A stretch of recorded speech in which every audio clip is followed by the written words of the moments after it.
മാലിനിക്കും സങ്കടം സഹിക്കാനാവുന്നുണ്ടായിരുന്നില്ല. തൻ്റെ ജ്യേഷ്ഠൻ തിരിച്ചു വന്നതുപോലെയായിരുന്നു തനിക്ക് കാളിദാസൻ. ആ സ്നേഹവും കൈവിട്ടു പോകുകയാണ്. മാലിനിയുടെ മുഖത്ത് ഒരു ഇളയ സഹോദരിയുടെ ദുഃഖം മുഴുവൻ കാളിദാസന് കാണാമായിരുന്നു.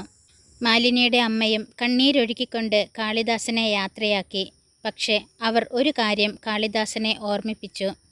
ഈ യാത്രയിൽ എവിടെയെങ്കിലും വെച്ച് ഏതെങ്കിലും പുണ്യതീർത്ഥത്തിൽ ഏതെങ്കിലും തീർത്ഥാടക സംഘത്തോടൊപ്പം ഏതെങ്കിലും ഋഷിശ്രേഷ്ഠന്മാരോടൊപ്പം സന്യാസി സംഘങ്ങൾക്കൊപ്പം എൻ്റെ മകൻ കുമാരസോമനുണ്ടാകും. ഒരു ശ്രദ്ധ എൻ്റെ മകനു വേണ്ടി ഉണ്ടായിരിക്കണം. ആരെങ്കിലും ചമ്പാ ഗ്രാമത്തെക്കുറിച്ച് സംസാരിക്കുന്നത് കേട്ടാൽ സ്വാമി ശിവസോമൻ്റെ ഛായയുള്ള ആരെയെങ്കിലും കണ്ടാൽ അവനെ തിരിച്ചറിയാൻ ശ്രമിക്കണം. മകനെ ഒരു നോക്ക് കാണാൻ ആർത്തിയോടെ കഴിയുന്ന ഈ മാതാപിതാക്കളെക്കുറിച്ച് ഓർമ്മിപ്പിക്കണം. മരിക്കും മുമ്പ് ഒരിക്കൽ കൂടിയെങ്കിലും എൻ്റെ മകനെ എനിക്ക് കാണാൻ കഴിഞ്ഞെങ്കിൽ എന്നാഗ്രഹിക്കുന്നതായി അവനോട് പറയണം. ശിവസോമനും മുന്നോട്ട് വന്നു പറഞ്ഞു. അതേ കാളിദാസ, എവിടെയെങ്കിലും എൻ്റെ മകനെ കാണാൻ കഴിഞ്ഞേക്കും. ശാലിഭദ്രൻ്റെ നേരെ തിരിഞ്ഞു തുടർന്നു. സ്വാമി, അങ്ങും ഞങ്ങളെ ഓർക്കുമല്ലോ. എവിടെയെങ്കിലും ഞങ്ങളുടെ മകനെ കണ്ടെത്താൻ കഴിഞ്ഞാൽ ഒരിക്കൽ മാത്രം ഈ ചമ്പാ ഗ്രാമത്തിലേക്ക് വരാൻ അവനോട് പറയണേ.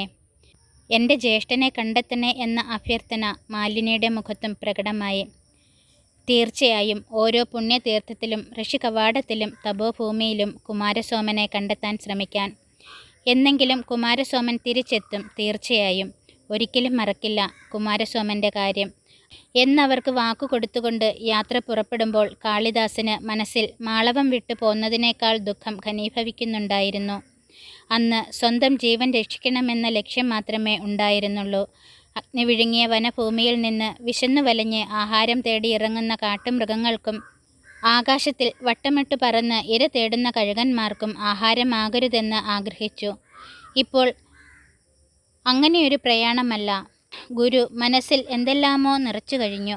ജ്ഞാനത്തിൻ്റെ അനന്തമായ വിഹായസ് തനിക്കായി കാത്തിരിക്കുന്നു എന്ന ഒരു ബോധം മനസ്സിൽ ആവേശമായി നിൽക്കുകയാണ്.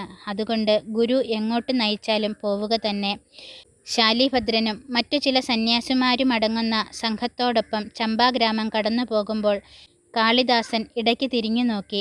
മാളവത്തിലെ ആ വനാശ്രമത്തിൽ അഗ്നിയുടെ താണ്ഡവത്തിൽ നിന്നും രക്ഷപ്പെട്ടു പോന്നതിൽ പിന്നെ താൻ ദുഃഖമെന്തെന്ന് അറിയാഞ്ഞത് ശാലിഭദ്രൻ്റെ ശിക്ഷണവും ശിവസോമൻ്റെ കുടുംബത്തിൻ്റെ സ്നേഹവും കാരണമാണ്.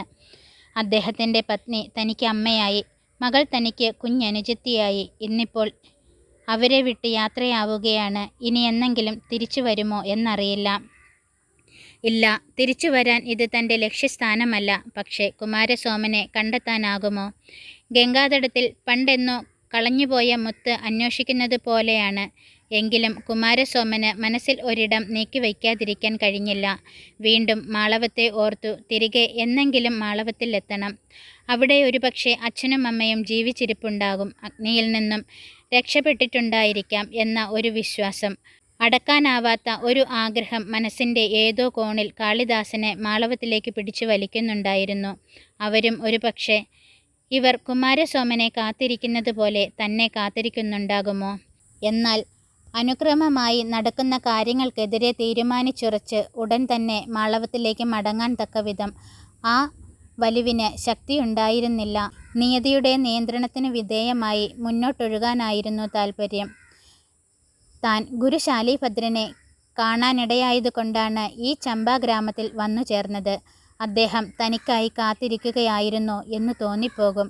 അദ്ദേഹം ഗുരുവായി, താൻ ശിഷ്യനായി.